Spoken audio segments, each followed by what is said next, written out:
Në krahinën e Mokrës ndodhen varet mbretërore ilire të Selcës së Poshtme, një nga destinacionet më të veçanta arkeologjike në Ballkan, që tërheq çdo vit studiues dhe turist. Të zbuluara rastësisht gjatë periudhës së komunizmit, ato përfaqësojnë një nga komplekset më të rëndësishme të periudhës ilire. Që një bashkëtari jon këtu, duke punuar aty era qyskithem në leve, era poshtë, edhe pa një vrim kështu, edhe u habita ju edhe aty bir vetë i thotë kryetarit të këshillit të fshatit. Erdhën nga Tirana njerëz arkeologët atil, edhe filluan kërmimet, pastaj fillon nga ky varri, që ky është i quajtur Pesa.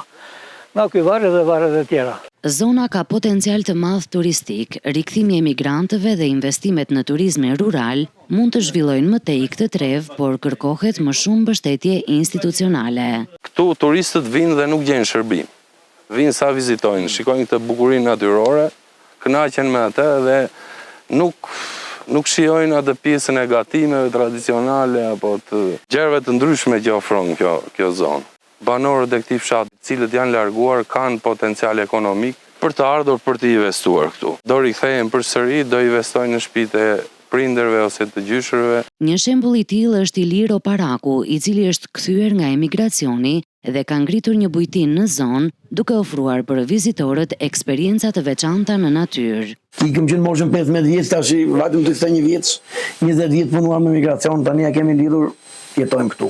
Edhe këtu po punosh ka, jeton që te Lakrori me Ithra në Çerjep, është i pari që bëhet, janë prodhimet të zonës.